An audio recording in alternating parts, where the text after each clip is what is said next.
This is a CBS News special report. I'm Tony DeCopel. Day 10 in the search for 84-year-old Nancy Guthrie, and we have a break in the case. The FBI has just released a surveillance photo showing a, quote, subject in the case. Take a look at your screen. We'll put them up. You can see what appears to be a male figure armed, carrying a backpack.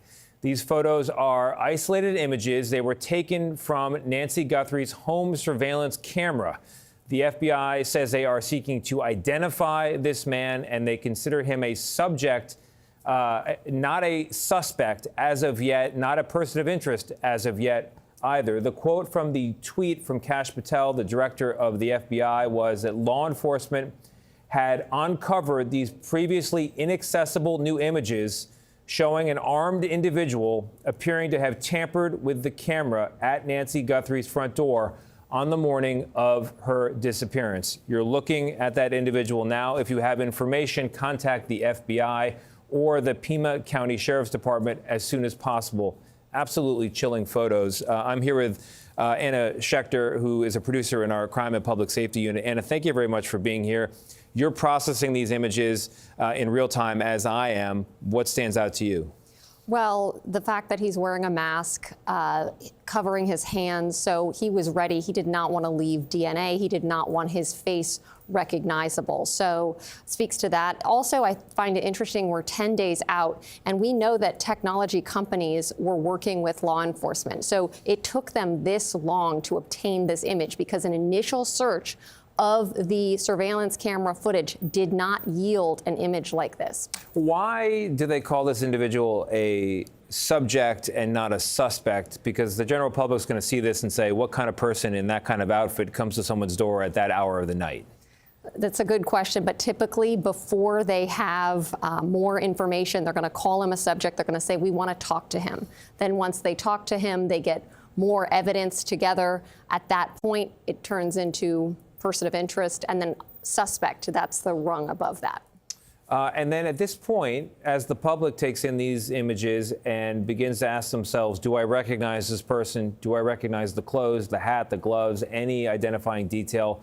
What is the next step from a law enforcement perspective? Would they have already tried to solve this or identify this individual on their own, or would going to the public be an early step? This is an early step. They already have exhausted a lot of leads. This has been a frustrating process for them. So they get this image. They want to put this out. They need help from the public. Last night, we got a statement from the FBI saying somebody out there has information. So we don't know if they had this image yesterday or today, but they wouldn't have been sitting on it for very long because they know they need the public's help, especially since so many days have passed.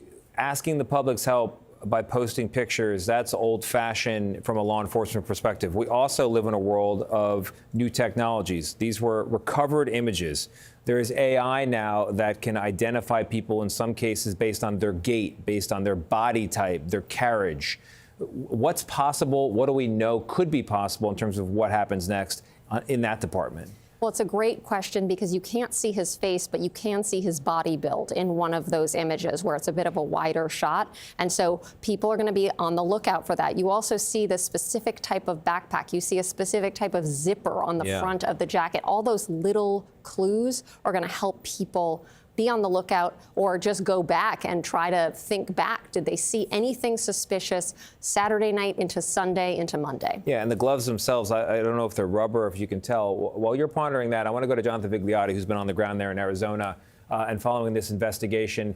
Jonathan, the other party here, not the public, but the Guthrie family. In private, they will be showing these photos. They'll be thinking about them. What do you know on that front? And that's exactly what I was thinking, Tony. As I look at these photos, they are simply haunting. You look at those gloves, they almost look like boxing gloves. It's unclear if these photos represent video that is associated. The gait, the way that this person would walk, that would certainly be identifiable to some degree, along with perhaps the clothes. Of course, these clothes could have been purchased for just this. I just want to give you a little bit of a scene setter because there was, for a while, a lot of question about how the person that committed this crime entered entered the home. A lot of theories about behind, on the side, but this is the front entrance. You see that archway there. You see the mailbox in that one photo in the distance, and you see the lights of another house. So this wasn't discreet, even though it was early in the morning.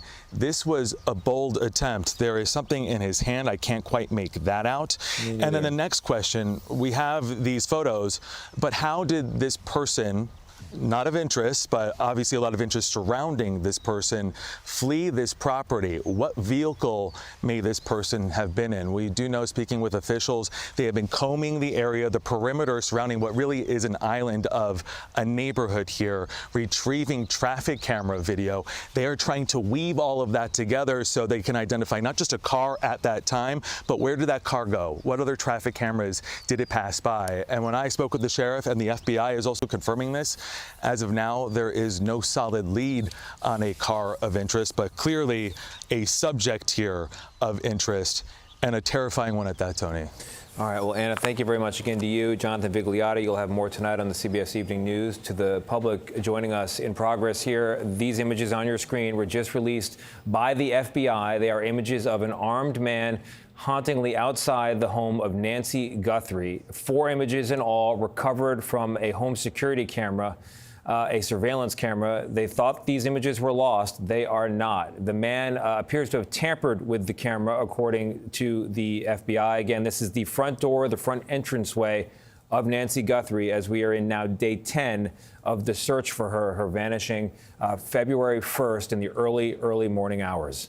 We'll stay with this. Our coverage will continue on CBS News 24/7, your local news, and tonight on the CBS Evening News, of course.